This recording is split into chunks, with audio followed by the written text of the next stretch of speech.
ఆదికాండము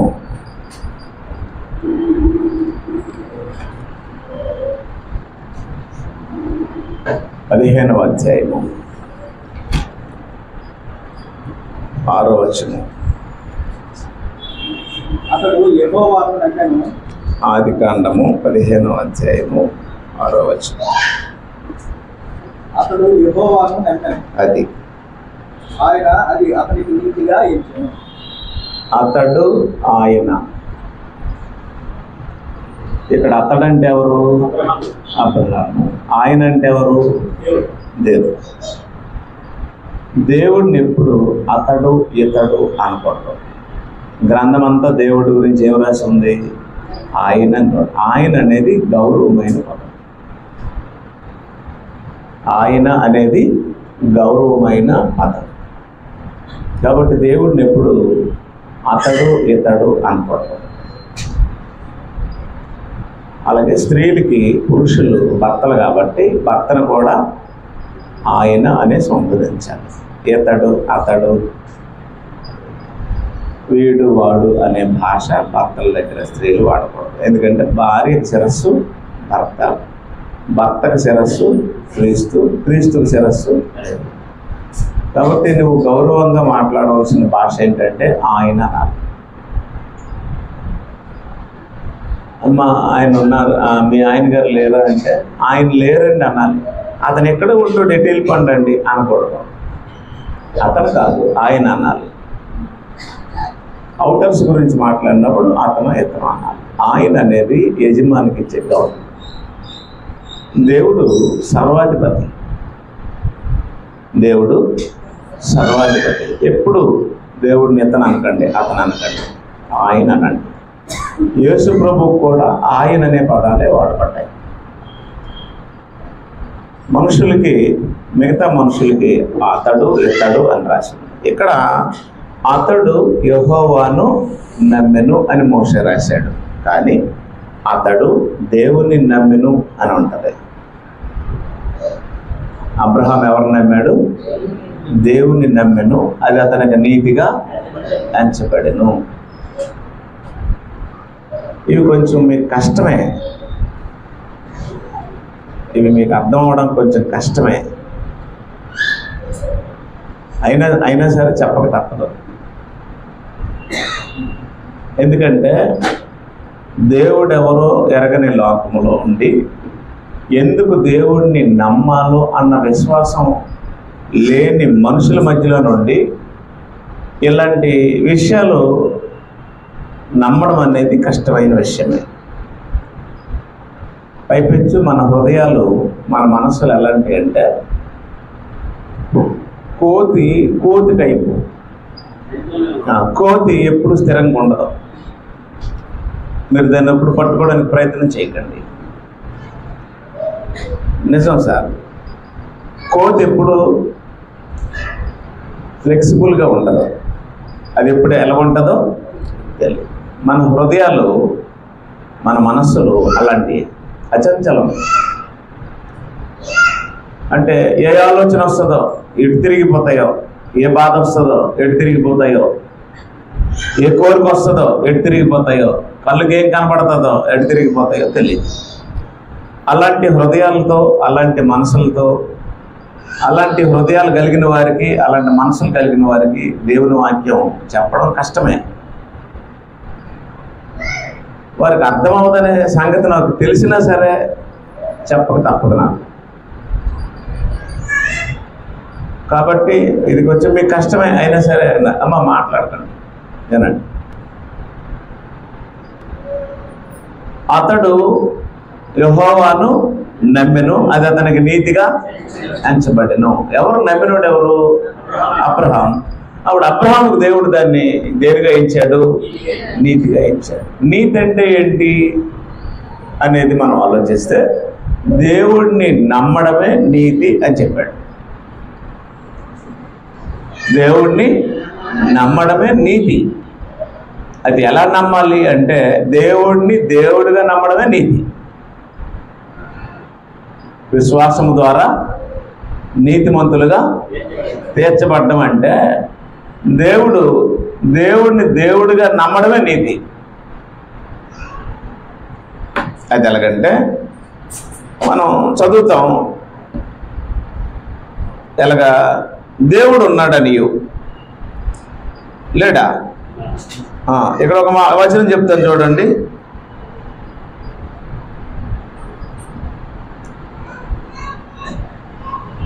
క్రొత్త నిబంధనలో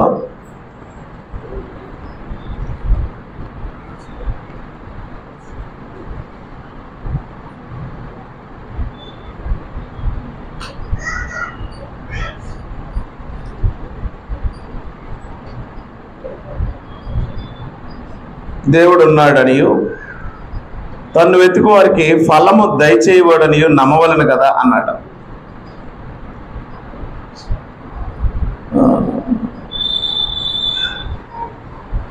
ఫలము దయచేస్తాడు. చూడండి ఆ వచనం.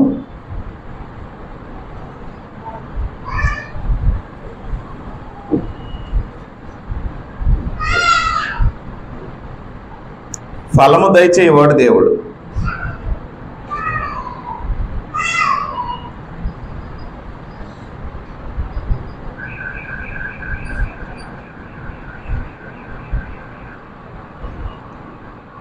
క్రొత్త నిబంధనలో ఒక వచనం ఉంది, నేను మర్చిపోయినది.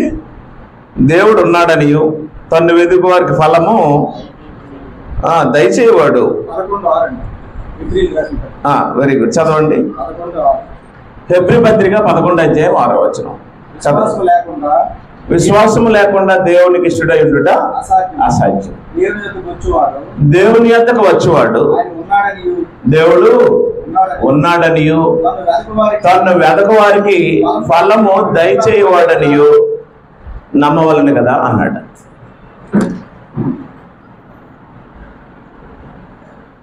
దేవుని గూర్చిన వాస్తవం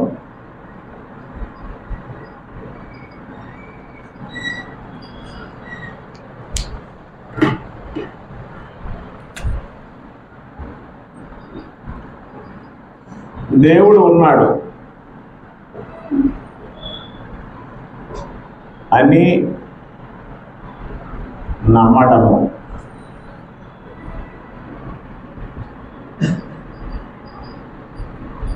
ఉన్నవాడు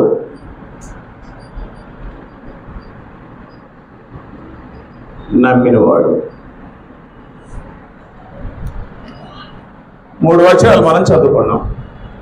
నిర్గమకాండం 3:14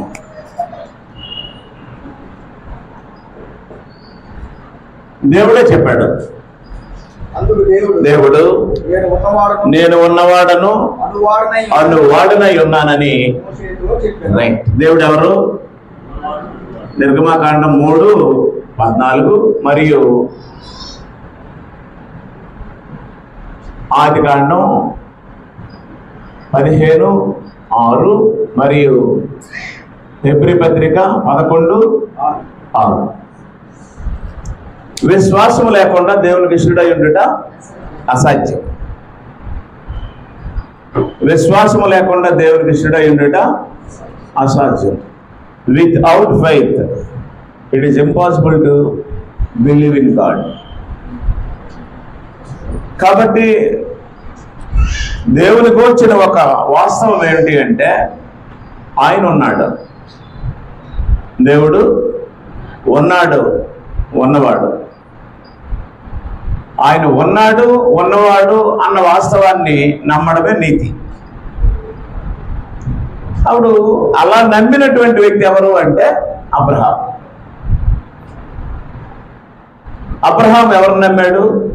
దేవుడిని నమ్మాడు. ఏమని నమ్మాడు? ఉన్నాడు అని నమ్మాడు.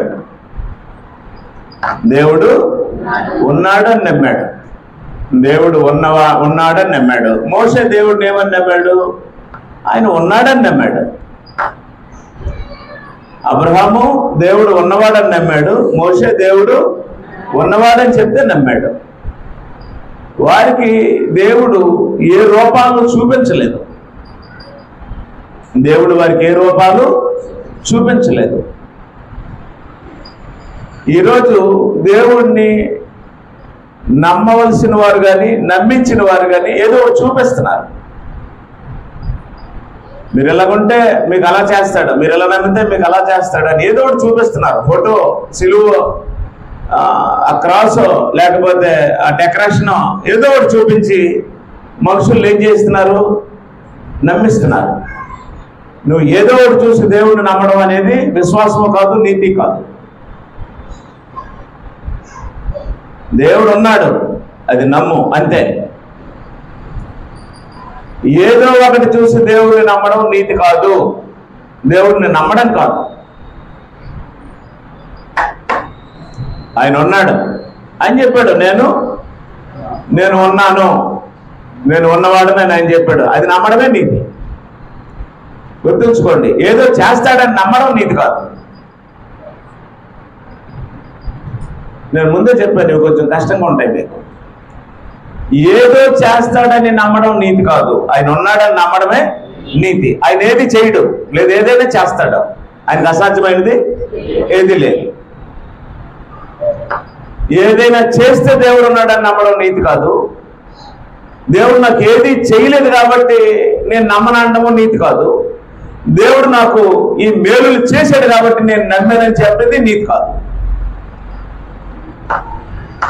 నీకు అర్థం అవ్వలేదా? నేను నిద్రపోవాలి, మీకు ఎందుకు నిద్రపోతున్నా? నాకు అర్థం అవ్వట్లేదు. నాకు నిద్ర లేదు రాత్రి 1 గంట వరకు. ఏ రాత్రి నాకు 1 గంట వరకు నిద్ర ఉండదు. ఒకవేళ వీలైతే 1 గంట దాటి 2, 3 వరకైనా వెళ్తుంది నా పరిస్థితి. నిద్రపోవాలని ఆశ ఉంటుంది కానీ నిద్రపోవడానికి అవదు. సుఖపడాలని ఆశ ఉంటుంది కానీ సుఖపడడానికి అవదు. రెస్ట్ తీసుకోవాలనే ఉంటుంది కానీ రెస్ట్ తీసుకోవడానికి అవదు. కూర్చోవాలనే ఉంటుంది, కూర్చోవడానికి అవదు. నడుము వాల్చాలని ఉంటుంది, నడుము వాల్చాలని కావదు. నా పరిస్థితి అలాంటిది. కనీసం మీకు నా మీదైనా ప్రేమ ఉండి నా మీదైనా కొంచెం జాలి చూపిస్తే, వీడు ఎందుకు ఇవన్నీ ఇలా చెప్తున్నాడు అని అనేది కొంచెం మీరు మనసు పెట్టి నిద్ర ఆపుకుంటే, రెప్పలు పడకుండా కొంచెం కష్టపడి నిగారించుకుంటే మీకు ఈ విషయాలు అర్థమవుతాయి. లేదా అర్థం అవుతుంది. మీకు అర్థం అవ్వకపోతే నాకే నష్టం లేదు, మీకే నష్టం. ఈవెన్ ఇందులో నా భార్య ఉన్నా సరే, ఇందులో నా పిల్లలు ఉన్నా సరే, ఎక్కడ ఎదురుగా నా భార్య ఉన్నా నా పిల్లలు ఉన్నా ఇదే చెప్తాను. మీకు అర్థం అవ్వకపోతే నాకు ఏ నష్టమో లేదు, నేను నష్టపోను. మీకు అర్థం అవ్వకపోతే మీరు నష్టపోతారు. ఆ తర్వాత మీరు ప్రయాసపడిన ప్రయోజనం ఉంటుంది. మళ్ళీ చెప్తున్నాను, దేవుణ్ణి నమ్మితే నీతి వస్తుంది. అబ్రహాము దేవుణ్ణి ఏం చేశాడు? నమ్మాడు. దేవుణ్ణి నమ్మితే ఏమొస్తుంది? నీతి వస్తుంది. మోసే దేవుణ్ణి ఏం చేశాడు? నమ్మాడు. ఏమొచ్చింది? నీతి వచ్చింది. దేవుణ్ణి నమ్మితే నీతి వస్తుంది. ఎందుకంటే నీతి, ఎక్కడ ఎదురుగా నా భార్య ఉన్నా నా పిల్లలు ఉన్నా ఇదే చెప్తాను. మీకు అర్థం అవ్వకపోతే నాకు ఏ నష్టమో లేదు, నేను నష్టపోను. మీకు అర్థం అవ్వకపోతే మీరు నష్టపోతారు. ఆ తర్వాత మీరు ప్రయాసపడిన ప్రయోజనం ఉంటుంది. మళ్ళీ చెప్తున్నాను, దేవుణ్ణి నమ్మితే నీతి వస్తుంది. అబ్రహాము దేవుణ్ణి ఏం చేశాడు? నమ్మాడు. దేవుణ్ణి నమ్మితే ఏమొస్తుంది? నీతి వస్తుంది. మోసే దేవుణ్ణి ఏం చేశాడు? నమ్మాడు. ఏమొచ్చింది? నీతి వచ్చింది. దేవుణ్ణి నమ్మితే నీతి వస్తుంది. ఎందుకంటే నీతి టన్నులు ఉంది ఆయన దగ్గర. ఆయన నీతిమంతుడు. దేవుడు ఎవరు? నీతిమంతుడు. తాను నీతిమంతుడు, యేసునందు విశ్వాసం ఉంచిన వారిని నీతిమంతుడిగా తీర్చువాడునై ఉన్నాడు. అట్టి నీతిమంతుడైన దేవుడిని నమ్మడమే నీతి. అయితే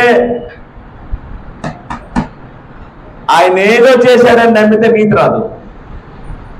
ఆయన ఏది చెయ్యలేదని నమ్మినా నీతి రాదు. మీకు అర్థమైందా లేదు? ఆయనగా నమ్మితే నీతి వస్తుంది. ఆయన ఏది చేయడు. ఆయన నీతిమంతుడే, ఆయన ఉన్నాడు. ఆయన ఏదైనా చేయగలడు. ఆయన నీతిమంతుడే, ఆయన ఉన్నాడు. నీ విశ్వాసం దేని మీద ఆధారపడి ఉందో చూసుకో. మనుషులు ఏం చెప్పారో మీకు, మనుషులు ఏం బోధించారో, బోధకులు ఏం బోధించారో, లేకపోతే ఈ యూట్యూబ్ ఏం బోధించిందో, వాట్సాప్ ఏం బోధించిందో, యూట్యూబ్లో ఉండే రకరకాలైన లెసన్స్ ఉంటాయి, రకరకాల మనుషులు చెప్పిన పాఠాలు ఉంటాయి, అవి ఏం బోధించాయో. మీరు టీవీల్లో యూట్యూబ్లో ఏమి విన్నారో నాకు తెలియదు, కానీ నేను డైరెక్ట్గా బైబిల్ తీసి చెప్తున్నాను. నీకు నీతి కలగాలి అంటే దేవుడిని నమ్మాలి. దేవుడిని నమ్మాలి అంటే దేవుడిని దేవుడిగానే నమ్మాలి. దేవుడిని నమ్మాలి అంటే ఆయన ఏదో చేశాడని నమ్మకూడదు.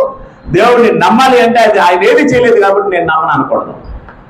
ఆయన ఏది చేసినా ఏది చేయకపోయినా ఆయన నమ్మాలి. ఆయన ఏదైనా చేయగలడు, ఆయన ఏదైనా చేయడు. అర్థం లేదా?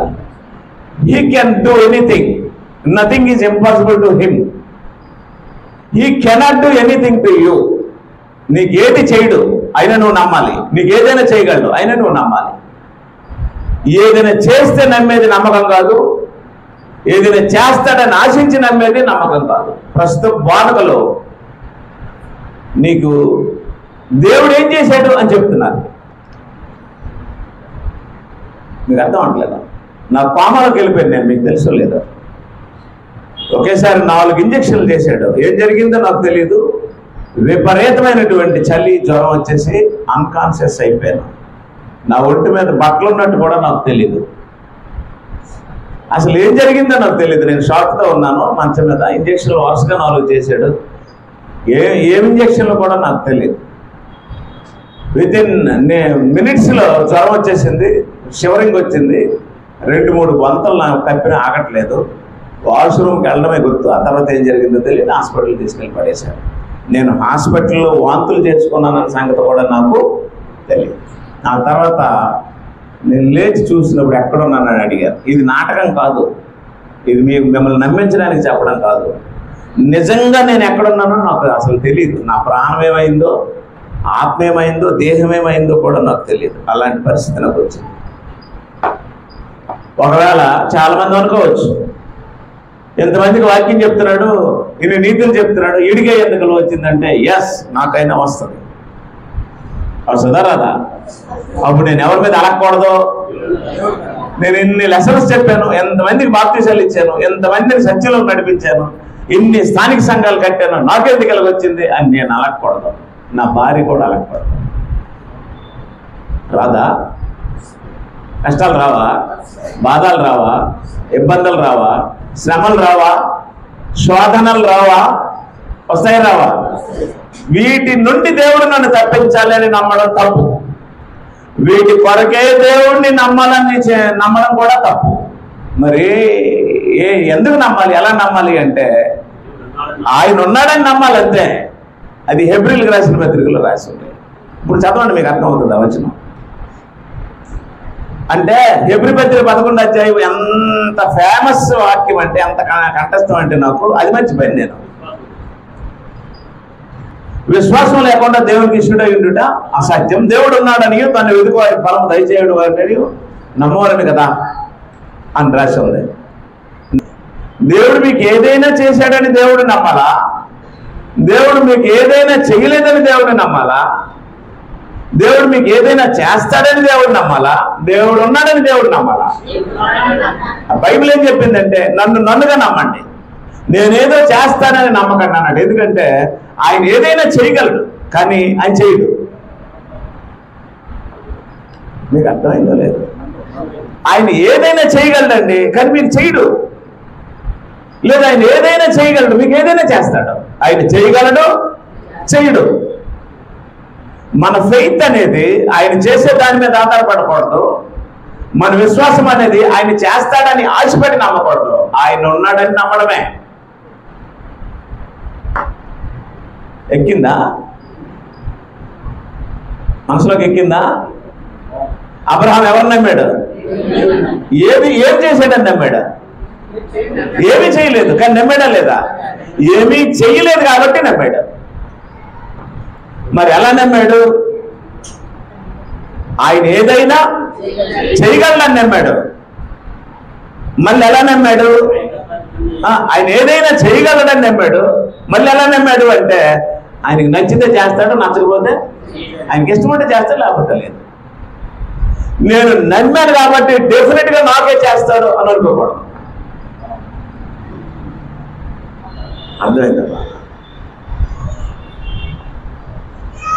ఇప్పుడు దేవుడు నమ్మడం అంటే ఏంటి? మీరమ్మా ఏదో చేస్తాడని నమ్మడమా, ఆయన ఉన్నాడని నమ్మడమా? అదే చెప్పింది బైబిల్. అబ్రహాం ఎవరు నమ్మాడు? మోషే ఎవరు నమ్మాడు? హెబ్రీలకు రాస్తూ ఆయన దేవుడిని ఎలా నమ్మమన్నాడు? మీరు దేవుడిని దేవుడుగానే నమ్మండి, ఓకేనా? తను వెతుకు వారికి ఫలము దయచేయవాడంటే ఇక్కడ మనోళ్ళకి ఎలాగ అర్థమైందంటే, పిల్లలు లేని వాళ్ళకి పిల్లలు, డబ్బులు లేని వాళ్ళకి డబ్బులు, ఆరోగ్యం లేని వాళ్ళకి ఆరోగ్యము, సమస్యల్లో ఉన్న వాళ్ళకి సమస్యల పరిష్కారము. కిరణ్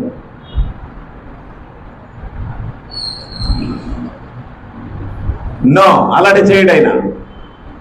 ఒకవేళ అలాగా చేస్తాడని ఎవరైనా నమ్మితే మీ విశ్వాసం సరైనది కాదు. అబ్రహాం దేవుడిని నమ్మినప్పుడు అబ్రహాంకు దేవుడు ఏమీ చేయలేదు, కానీ చేస్తానన్నాడు, కానీ ఏమీ చేయలేదు. ఎన్ని సంవత్సరాలు చేయలేదు? 24 సంవత్సరాలు ఆయనకి ఏమీ చేయలేదు, నడిపించాడంతే. అబ్రహాం దేవుడు ఏం చేశాడు? నడిపించాడు. కారు కూడా ఇవ్వలేదు, బుల్లెట్ కూడా ఇవ్వలేదు. ఎలా ఏం చెప్పాడు? నడు అన్నాడు. ఆ రోజుల్లో అబ్రహాం తన ఆస్తిని, తన భార్యని, బిడ్డని, లోతుని తీసుకొని ఏం చేశాడు? ప్రయాణం చేశాడు. ఆల్మోస్ట్ 2000 కిలోమీటర్లు నడిచి ఉంటాడేమో. 2000 కిలోమీటర్లు నడిచి ఉండొచ్చు అబ్రహాం. ఎక్కడ యూఫ్రటీస్ నది, ఎక్కడ కానాన్ దేశం. ఎన్నాళ్ళు నడిచాడో, నడుచుకునే వచ్చాడు తన భార్యతో పాటు. నాకు దేవుడు ఇది చేశాడు కాబట్టి నేను ఆయన కోసం 1000 కిలోమీటర్లు నడుస్తానని నడలా.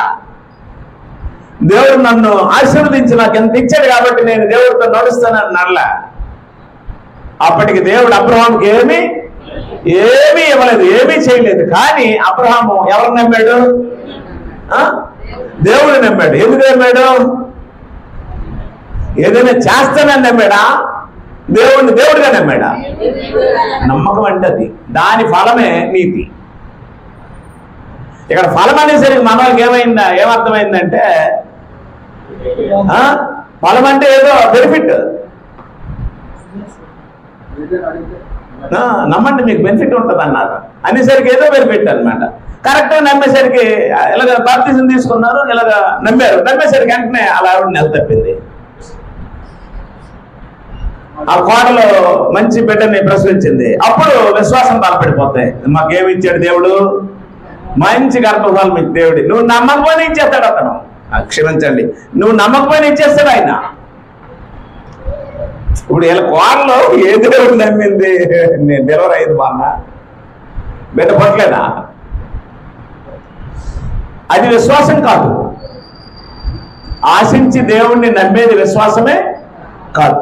దేవుణ్ణి నమ్మడం అనేది వాలంటీర్గా, ఇండివిజువల్గా. నీ విశ్వాసం ఏంటి అంటే, ఆయన నాకు ఏది చేసినా ఏది చేయకపోయినా ఆయన దేవుడు, అందువల్ల నేను ఆయన్ని దేవుడిగా అంగీకరిస్తున్నాను. ఎందుకంటే ఆయన చెప్పాడు, నేనే దేవుడిని తప్ప వేరొక దేవుడు లేడు. అసలు ఒకవేళ పెట్టుకుంటామేమో జాగ్రత్త.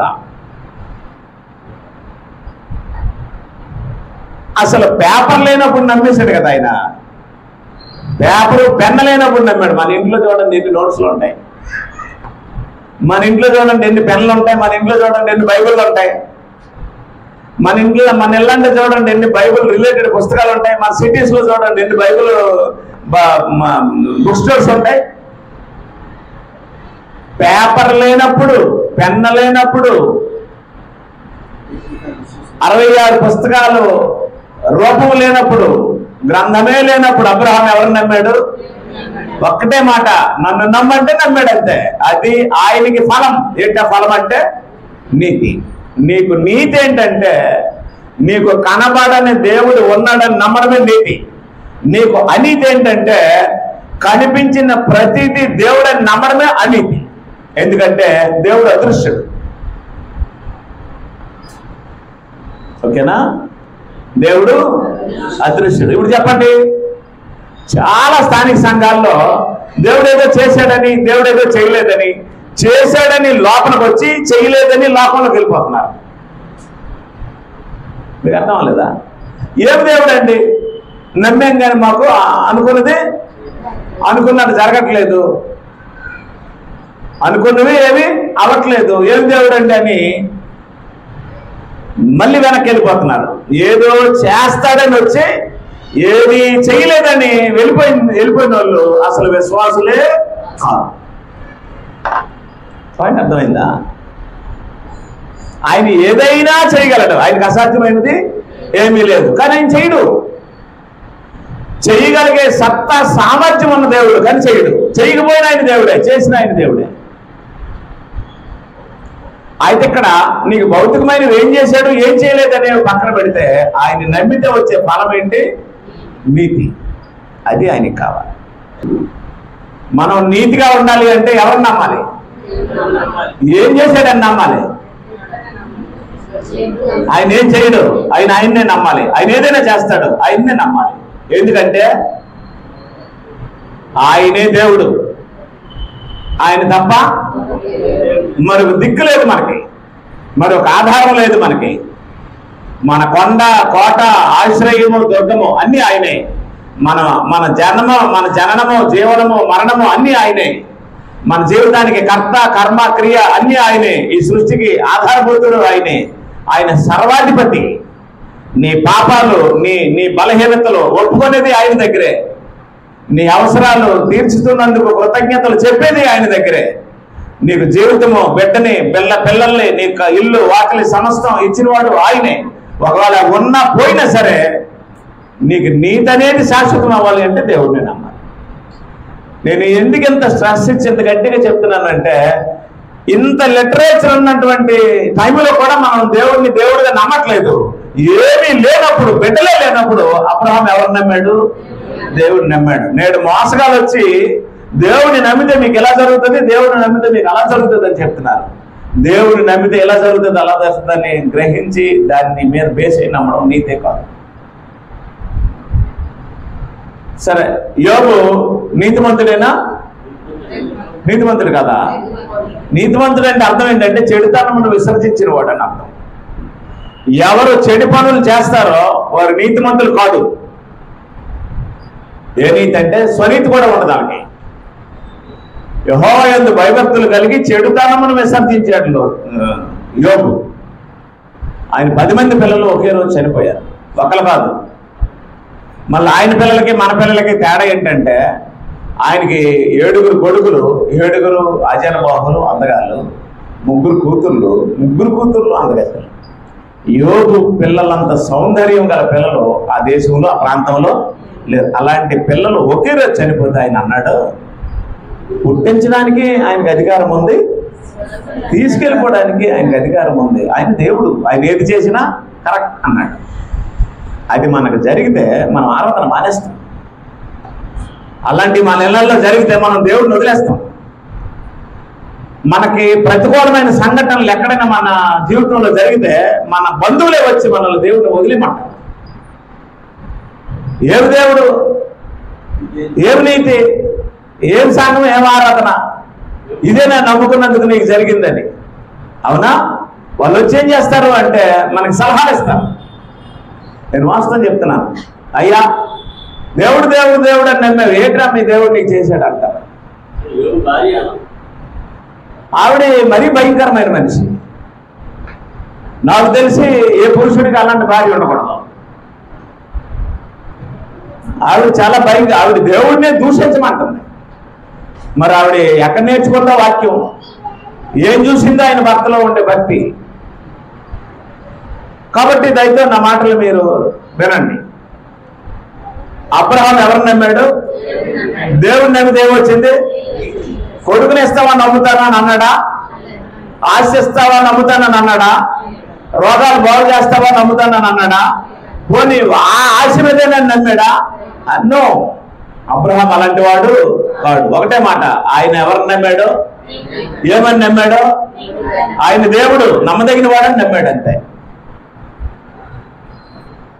నేనెందుకు చెప్తున్నానంటే ఒకనాడు భవిష్యత్తులో మీకు కూడా కష్టాలు రావచ్చు, మీకు శ్రమలు రావచ్చు, మీకు శోధనలు రావచ్చు. దేవుని మీద మనసిరిగిపోయే సంఘటనలు మీ కుటుంబాల్లో జరగచ్చు. అప్పుడు ఎవరిని వదిలేయకూడదు? ఆ కుటుంబాన్ని వదిలేయండి, ఆ బంధువులు వదిలేయండి, ఆ సలహాలు ఇచ్చిన మనుషులు వదిలేయండి. కానీ ఎవరిని వదలకూడదు? దేవుడిని వదలకూడదు. ఎందుకంటే దేవుడిని వదిలితే పుట్టగతులు ఉండవు. పుట్టించినోడు ఆయన. కడుపును పుట్టిన పిల్లలైనా సరే మనకి సలహాలు ఇవ్వచ్చు. వాళ్ళు వదిలేండి. మొన్న వచ్చారు పోతారు, రేపు లేదు, మీకు మాకేం సంబంధం. వయసు ఎంత, నీ బతికెంత, ఎప్పుడు పుట్టావు నువ్వు? ఆయన ఎవరు? చిరంజీవి, సర్వోన్నతుడు. ఈరోజు నువ్వు ఉన్నావు అంటే ఆయన ఇస్తేనే ఉంటావు. ఆయన గురించి మాట్లాడతావా? అంత అనుభవం ఉందా నీకు? ఆయన వదిలిమంటావా? కడుపును పుట్టిన బిడ్డలైనా సరే దేవుడి నుండి నిన్ను దూరం చేయడానికి ప్రయత్నిస్తే ఊరుకోకు. ఇశ్రాయేలుతో మాట్లాడుతూ ఆయన అన్నాడు, నాకు ప్రతిగా మీ పిల్లల పాపం చేసి ఒకవేళ విగ్రహాన్ని స్థాపించి పూజించడానికి వెళ్తే అవశ్యముగా మొదటి నీ రాయే పడాలాడి మీద అన్నాడు. నీ బిడ్డని పక్షపాతం చూపించరు, జాగ్రత్త అని చెప్పి. అబ్రహాం ఎవరిని నమ్మాడు? ఎందుకు నమ్మాడు?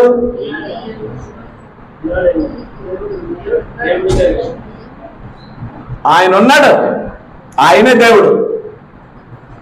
ఇక నమ్మడానికి ఆయన తప్ప ఇంకెవరు లేరు. ఆయన నమ్ముతాను నేనని నమ్మాడు, అంతే. No negotiations. దేవుడు ఒక కార్యం చేయాలనుకున్నాడు. సొదొమ గొమొర్రాని నాశనం చేయాలనుకున్నాడు. ఆదికాండం 18 అధ్యాయంలో తీయకండి,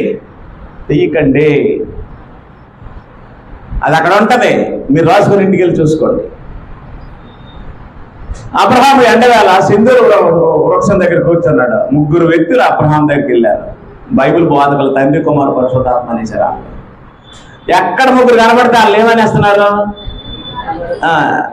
ఇప్పుడు వీళ్ళు 3 వచ్చారనుకోండి, మన దాస్ గారు, సురేష్ గారు, రామమూర్తి గారు వస్తే తండ్రి, కుమారు, పరిశుద్ధాత్మలోకి వచ్చారండి అనేస్తారు. 3 వస్తే ఆలే.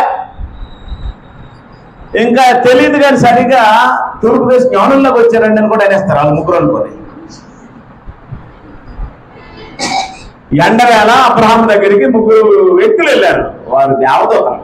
తండ్రి కాడు, కుమారుడు కాడు, పరిశుద్ధాత్మ కాడు. 3 మనుషులు రూపంలో దేవదూతలు వచ్చి అబ్రహాం దగ్గరికి వెళ్ళారు.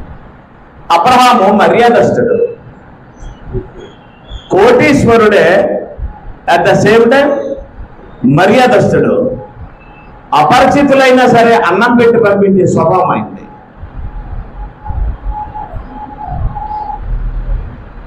మీకు తెలుసో లేదో, అన్నం పెట్టిన వారికి హాని జరగదు. ఒకవేళ వారికి హాని చెయ్యాలనుకున్న అన్నం అంటూ వచ్చేస్తుంది. నేను అబద్ధం ఆడట్లా.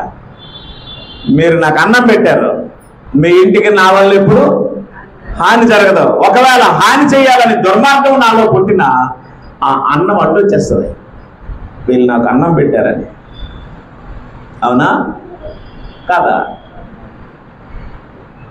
కాబట్టి దయతో మీరు గుర్తుంచుకోండి, 3 మనుషులు రూపంలో వచ్చిన దేవదూతలను చూసి, అయిలారా మీ దాసును దాటిపోకండి, ఎండలాలు వచ్చారు, కొంచెం ఆహారం సిద్ధపరుస్తుంది, కాలు కడుక్కుండా నీళ్ళు ఇచ్చాడు. మర్యాదస్తుడు ఆయన. He was a respectable man. వాస్తవం ఏంటంటే ఎండవేళ నీ దగ్గరికి వచ్చిన మనిషికి మంచినీళ్ళని ఇవ్వాలి, కనీసం అన్నమైన పట్టాలి, ప్రాణం వెలువెల్లాడిపోతుంది. నువ్వు డబ్బే పక్కర్లే, ఆకలి తెరిస్తే చాలు. నేను ప్రయాణం బయలుదేరి బట్టలు వేసుకున్నప్పుడే నేను దేవునికి వేయవలసిన కానుకలు ఒక దగ్గర పెట్టుకుంటాను. నా ప్రయాణంలో కారు ఆగినప్పుడు అక్కడక్కడ కారు పక్కకి కొంతమంది వచ్చి అయ్యా అమ్మ అంటారు. వాళ్ళకి ఇవ్వాల్సినవి కూడా ఉంచుకుంటాను. ఎందుకంటే నాకు వేరే ఖర్చులు ఏమి ఉండవు. బీదలను కటాక్షించేవాడు యెహోవాకు అప్పించేవాడు. నీకు దీనులు కనిపించినప్పుడు, తండ్రి లేని వారు కనిపించినప్పుడు, దరిద్రులు కనిపించినప్పుడు వారిని అసహ్యించుకోకు, వారిని చేదరించుకోకు. నీ ముందుకి వారిని పంపించిన వాడు దేవుడే. నీకు పుణ్యం రావాలని, నీ ధర్మం నిలబడాలని నీ దగ్గరికి దేవుడు వారిని పంపిస్తాడు. వారిని చిరాకు పడకు. ఒకటి గుర్తుంచుకో, నీ దగ్గరికి వచ్చి అమ్మా అయ్యా కొంచెం ఆకలేస్తుందా అని అన్నప్పుడు ఒకటి గుర్తుంచుకో, ఒకప్పుడు నీ తండ్రులు నీ తాతల పరిస్థితి అదే. అది దాటే ఈరోజు మనం అన్నం తినే పరిస్థితికి వచ్చాం. మనం ఇవాళ సమృద్ధిగా ఉన్నవారం అయినప్పటికీ కూడా ఒకప్పుడు మన పరిస్థితి అది. రెండో విషయం నేను ఎలా ఫీల్ అవుతానంటే, ఈరోజు నీ ముందుకు వచ్చి అమ్మ అయ్యా అని చేయి చాపిన వాళ్ళు ఒకప్పుడు బాగా బ్రతికినోళ్ళే. వారు ఒకప్పుడు కుటుంబాలతో ఉన్నవారే, బాగా బ్రతికిన వాళ్ళే. పరిస్థితులు మారి ఈరోజు నీ ముందుకు వస్తారు. దేవుడు పంపిస్తాడు వాళ్ళు తృణీకరించుకో. వాళ్ళు తోసేసావా, తృణీకరించావా, దేవుడు తోసేసినట్టు జాగ్రత్త. దేవుడు వేదలంటే గొప్ప ప్రేమ కలిగిన వాడు. ప్రత్యేకంగా ఒక లెసన్ రాశాడు వేదల కోసం దేవుడు, కీర్తనల్లోనూ సామెతల్లోనూ. రైట్, నేనేం చెప్తున్నాను అర్థం చేసుకోండి.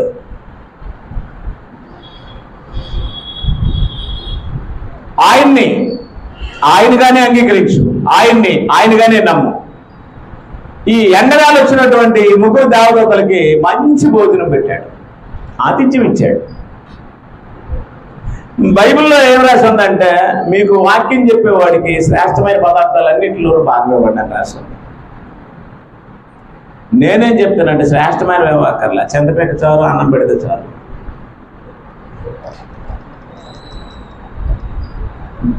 శ్రేష్టమైన అక్కర్లా, ఆకలి తీరిస్తే చాలు. భోజనం పెట్టిన తర్వాత ఆ మనుషులు వెళ్ళిపోతున్నారు. వెళ్ళిపోతే ఒక మాట అన్నారు, తన తర్వాత తన కుటుంబానికి నీతి న్యాయములు నేర్పించినటువంటి వ్యక్తిత్వం ఉన్న ఈ మనిషి దగ్గర మనం వచ్చిన కార్యాన్ని దాచుదమా అన్నారు. అంటే అబ్రహాం ఎలాంటి వాడట? ఆయనే నీతిమంతుడై ఉండి ఆయన తర్వాత తన పిల్లలకి ఏమి నేర్పిస్తాడు? నీతి న్యాయములు నేర్పించే పెద్ద మనిషి. ఆయన తండ్రి అవుతాడు, తాత అవుతాడు.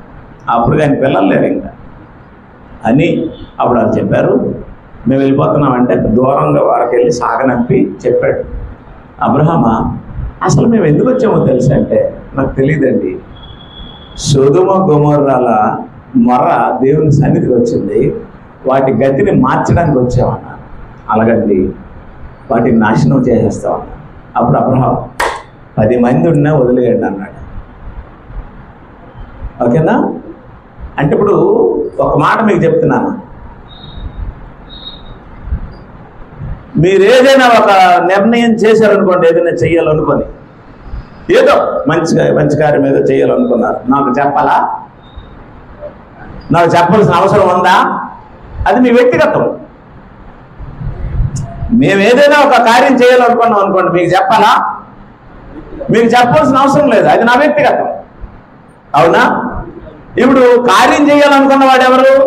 దేవుడు. ఎవరితో పంచుకుంటున్నాడు? అబ్రహాంతో పంచుకుంటున్నాడు. అసలు అబ్రహాంతో చెప్పాలా? అబ్రహాంతో చెప్పాల్సిన అవసరం ఆయనకు ఉందా?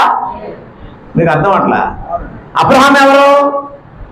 సామాన్యమైన సాధారణమైన భూనివాసి ఒక మనిషి. దేవుడు ఎవరు? మహోన్నతుడు. అబ్రహాం కంటే ముందు ఆదామును సృష్టించినవాడు, సృజించినవాడు. అట్టి సృష్టికర్త అయినటువంటి దేవుడు తాను చేయదలిచిన కార్యాన్ని ముందుగా ఎవరికి చెప్పాడు? అబ్రహాంతో చెప్పాడు. అసలు అబ్రహాంతో చెప్పాల్సిన అవసరమే దేవుడికి లేదు. కానీ తాను చేయదలిచిన కార్యాన్ని దేవుడు అబ్రహాంతో చెప్పాడంటే, అబ్రహామును దేవుడు ఏ లెవెల్లో చూస్తున్నాడో మీరు చూడండి. దేన్ని బట్టి? విశ్వాసాన్ని బట్టి. దేన్ని బట్టి? విశ్వాసాన్ని బట్టి. ఆయన ఆశించిన విశ్వాసం ఎవరిలో ఉంది? అబ్రహాములోనే ఉంది. అందువల్ల తాను చేయదలిసిన ప్రోగ్రామ్ ని ముందు ఎవరికి చెప్పాడు? అబ్రహాముకు చెప్పి ఒక ఛాన్స్ ఇచ్చాడు. ఎందుకు ఛాన్స్ ఇస్తామంటే, సాక్ష్యం. ఒకవేళ నేను నాశనం చేస్తున్న ఈ పట్టణాల్లో నీతిమంతులు ఉన్నా కూడా నేను నాశనం చేశానని ఓర్పట్టవేమో. ఒకవేళ నేను పాడు చేస్తున్నటువంటి, నేను నాశనం చేస్తున్న ఈ సొదొమ గొమొర్రాల్లో దేవుని యందు భయభక్తులు గలవారు ఉన్నా సరే దేవుడు నాశనం చేశాడని లోకం అనుకుంటదేమో. ఈ రికార్డులో 10 మంది కూడా అక్కడ నీతిమంతులు లేరని రాయాలి. ఉన్నారా? ఉన్నారా? నాకు తెలిసి 5 కూడా లేరు. ఎంతమంది ఉన్నారు? 4 ఉన్నారు. కానీ 4లో కూడా ఆవిడ ఏమైపోయింది? ఆవిడ కూడా విశ్వాసం కాదు. ఆవిడ విశ్వాసం అయితే ఎవరితో నడాలి? భర్తతో నడాలి. ఆవిడ అవిశ్వాసం కాబట్టి ఏం చేసింది? వెనక్కి తిరిగి చూసింది. మరి ఇంకా ఆవిడకి లైఫ్ లేదు. She was lost her life. She became as a pillar of salt. ఆ పిల్లలు ముందుకు నడిచి వెళ్ళిపోయారు. నా పాయింట్ మీకు అర్థమైంది.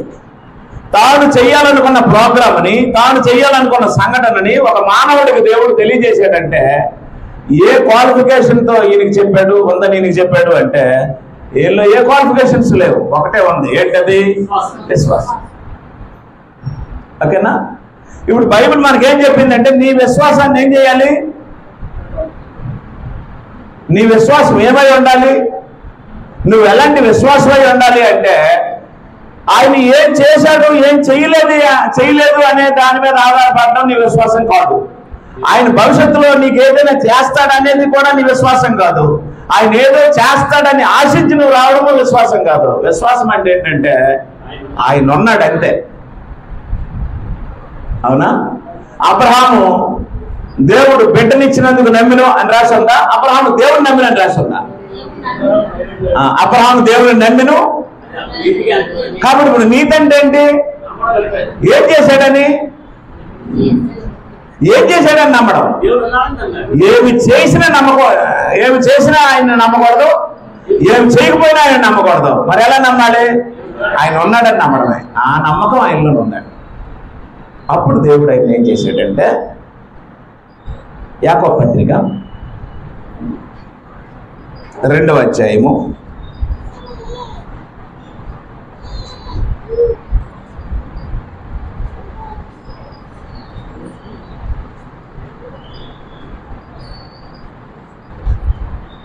22వ వచనం. 2:22 అండి.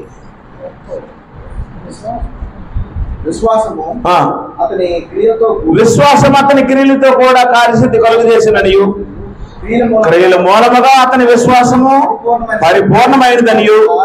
చూడండి, ఆయన విశ్వాసం ఏమైపోయిందట? పరిపూర్ణమైపోయి. అంటే మరి విశ్వాసంలో ఏమి లేదు? లోపం లేదు. సరే, మీకు ప్రశ్న అడుగుతా, మీకు విషయం చెప్తాను. ఎంత విశ్వాసం ఉంటే ఈ కొండను చూసి సముద్రంలో వెళ్ళి పడు అంటే పడతాది అనేసి చెప్పాడు. రైట్. ఇప్పుడు నాకు ఆన్సర్ చెప్పండి. ఆవగింజకి మిగతా గింజలకి 2 వ్యత్యాసం ఏంటి? సరే, ఆవగింజ పెద్దదా, కొబ్బరి కొండ పెద్దదా?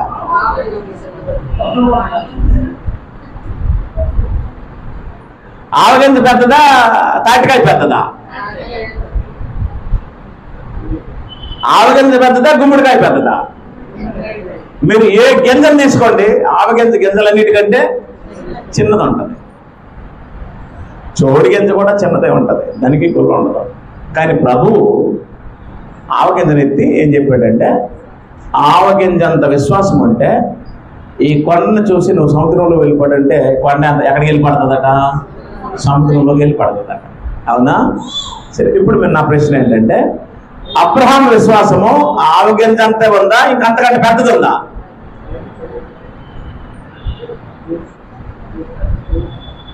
అబ్రహాం విశ్వాసము ఆవగింజ అంత ఉందా, ఇంకంతకంటే పెద్దది ఉందా? నేనేమనుకోను.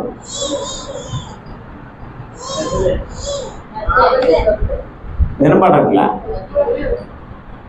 అబ్రహాము దేవుడు నమ్మెను, అది అతనికి నీతిగా ఎంచబడును అని రాసి ఉంది. అతని విశ్వాసం నమ్మడంతో ఏమైపోయింది?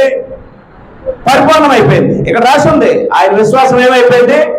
పరిపూర్ణమైపోయింది. అవునా? రైట్. ఇప్పుడు గింజలన్నిటిలో గుల్లలేనిది, డొల్లలేనిది, లోపము లేని గింజ ఏది? ఆవగింజ. కాబట్టి మీకు ఆవగింజ అంత విశ్వాసం ఉంటే పంటలు పెకలించవచ్చు అన్నాడు కదా, అనలేదా? రైట్. ఇప్పుడు అబ్రహాం విశ్వాసము ఆవగింజ అంత ఉందా, ఆవగింజ కంటే పెద్దది ఉందా? అంటే అబ్రహాము విశ్వాసం గొప్పది అని చెప్పడానికి అలాగ అన్నారు. కానీ ఆ గొప్ప విశ్వాసాన్ని దేంతో పోల్చాడు? నీకు నాకు ఇప్పుడు ఎంతగా విశ్వాసం ఉంటే సరిపోద్ది? ఆవగించేంత విశ్వాసం అంటే అర్థం ఏంటంటే దేవుడిని నమ్ము, దేవుడిని నమ్ము. ఎందుకు నమ్మాలి? ఆయన ఉన్నాడని నమ్ము, అంతే. ఆయన ఏదో చేస్తాడని నమ్మకం, ఏదో చేశాడని నమ్మకం.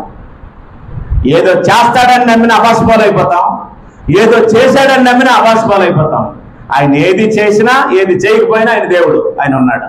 ఆయన ఎప్పుడున్నాడంటే మీ అమ్మ రోజుల్లో ఉన్నాడు, మీ నాన్న రోజుల్లో ఉన్నాడు, మీ తాతల రోజుల్లో ఉన్నాడు, తరతరాలకు ముందే ఉన్నాడు. మోషే చెప్పాడు, యుగ యుగములో నీవే దేవుడు. అర్థమైందా? హలో మిస్టర్, ఎందుకు నమ్మాలి? Why do we believe in God? God is there. We are not God. We are not goddesses. There is God. That's why we believe in God. దేవుడు ఉన్నాడు. ఉన్నాడా లేదా? ఉన్నాడు. ఏదో చేస్తే నమ్ముతారా? ఆయన ఏది చేయక్కర్లా, ఆయన ఉన్నాడంతే. ఆయన ఉన్నాడని నమ్మడమే విశ్వాసం. అలా నమ్మితే వచ్చేదే నీతి. అప్పుడు దేవుడు అబ్రహాముని ఏం చెప్పాడంటే, చూడండి యాకోబు పత్రిక 2వ అధ్యాయము 22వ వచనంలో 23లో, కాబట్టి అది అతనికి నీతిగా ఎంచబడెను. అదే సంగతే. ఇప్పుడు ఎవరి ఫ్రెండ్ అయిపోయాడు? ఎవరి స్నేహితుడు అయ్యాడు? దేవుని స్నేహితుడు అవడం చిన్న విషయమా? ఈ మాట ఈయనకి మాత్రమే వర్తిస్తుంది. ఎవరికి? రైట్. ఇప్పుడు దేవుడు నా స్నేహితుడు అని అబ్రహాం చెప్పొచ్చు. అలా చెప్పాడా? అబ్రహాం దేవుడికి ఏమయ్యాడు? దేన్ని బట్టి? విశ్వాసాన్ని బట్టి. అబ్రహాము దేవుడిని నమ్మడం వల్ల ఏమొచ్చింది? నీతి వచ్చింది. రోమీయులకు రాసిన పత్రిక 4వ అధ్యాయం 1వ వచనం.